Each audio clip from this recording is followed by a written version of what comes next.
All right, this is interesting. This is from Norman Bates. Totally ruined Greece depicts perfectly the neoliberal failure and insanity. Interesting. All right, so they're using Greece as an example to talk about neoliberalism. And this is an op-ed on it. Let me go to the article. Totally ruined Greece depicts perfectly the neoliberal failure and insanity. As Dimitri Lassaris of The Real News reports, the Eurozone and the Syriza-led government of Greece's Prime Minister Alexis Tsipras announced with much fanfare that Greece had finally exited its bailout.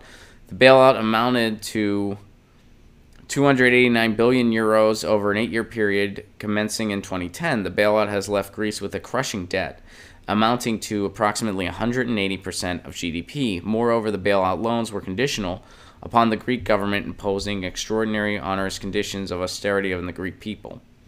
The austerity resulted in an unprecedented 25% contraction in Greece's economy, soaring unemployment and poverty, a massive brain drain, and sharply increased rates of suicide. Yet the insanity does not end here.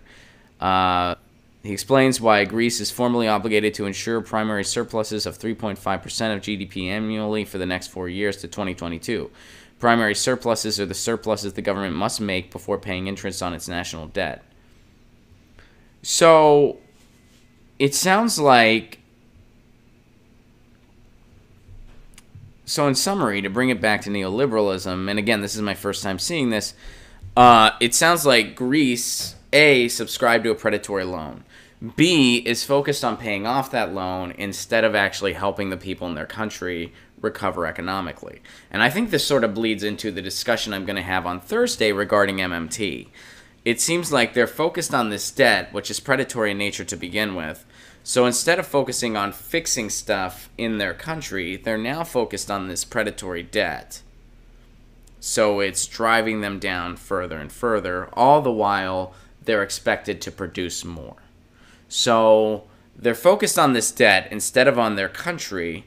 They're paying more and more into this debt, which is predatory in nature, and they're forced to produce more when all the resources are going here towards the predatory loan instead of here to the people. In the chat, let me know if I'm missing something. But I think that's pretty much what's going on there. And that's a really good example on why neoliberalism fails.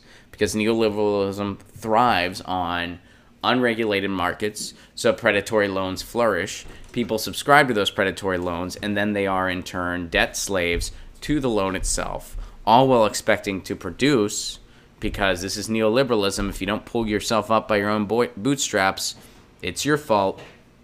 So you're expected to produce, while at the same time, you're just hitting these loans and not putting any resources into your actual country.